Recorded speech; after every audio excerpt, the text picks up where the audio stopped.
When I was first sent to Sumatra in the year 1856, I was the first European missionary to go among the wild Batuks, although 20 years prior, two American missionaries had come to them with the gospel, but they had been killed and eaten.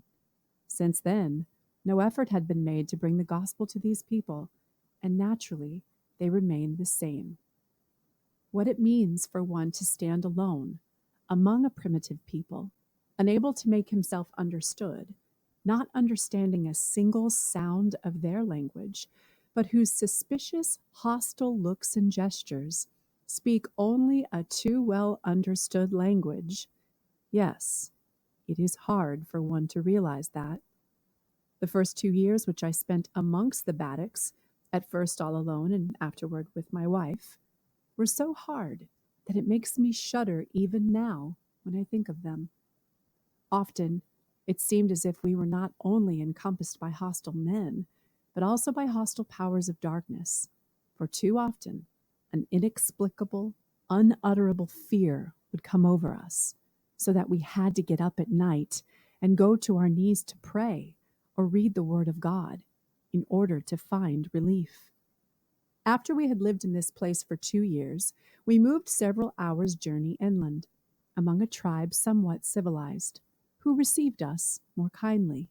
There, we built a small house with 3 rooms, a living room, a bedroom, and a small reception room, and life for us became a little more easy and cheerful.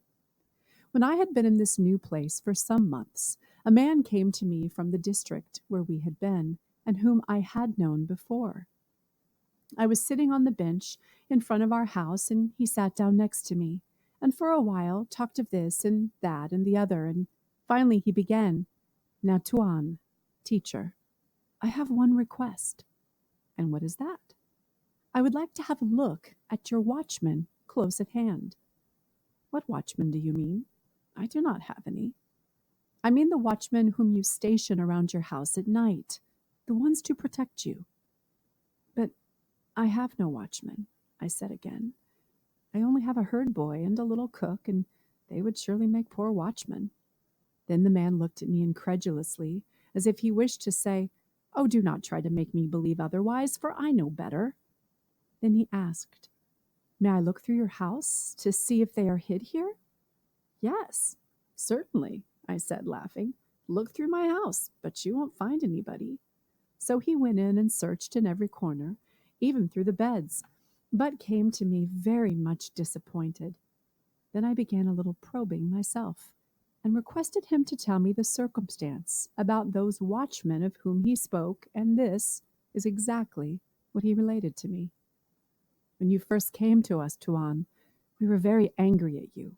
We did not want you to live among us. We did not trust you, and we believed you some sort of design against us. Therefore, we came together. We resolved to kill you and your wife. Accordingly, we went to your house night after night, and when we came near, there stood always, close around the home, a double row of watchmen with glittering weapons. We did not venture to attack them to get into your house, but we were not willing to abandon our plan. So we went to a professional assassin who killed for hire anyone whom it was desired to get out of the way. We asked him if he would undertake to kill you and your wife. He laughed at us because of our cowardice and said, 'I fear no God and no devil. I will get through these watchmen easily.' So we came all together in the evening, and the assassin, swinging his weapon high above his head, went courageously on before us. As we neared your house, we remained behind and let him go alone. But in a short time he came running back hastily and said, 'No, I dare not risk it. I can't go through alone. 2 rows of big, strong men stand there, very close together, shoulder to shoulder, and their weapons, they shine like fire.' Then we gave it up to kill you. But now tell me, Tuan, now that we are friends, who are these watchmen? Have you never seen them?" "No," I replied. "And your wife, has she seen them?" "No, my wife, she hasn't seen them," I replied. "But yet we have all seen them, Tuan. How is that?" Then I went in and I brought a Bible from our house, and holding it open before him, I said, "See here, this book is the word of our great God, in which he promises to guard and defend us, and we firmly believe that word.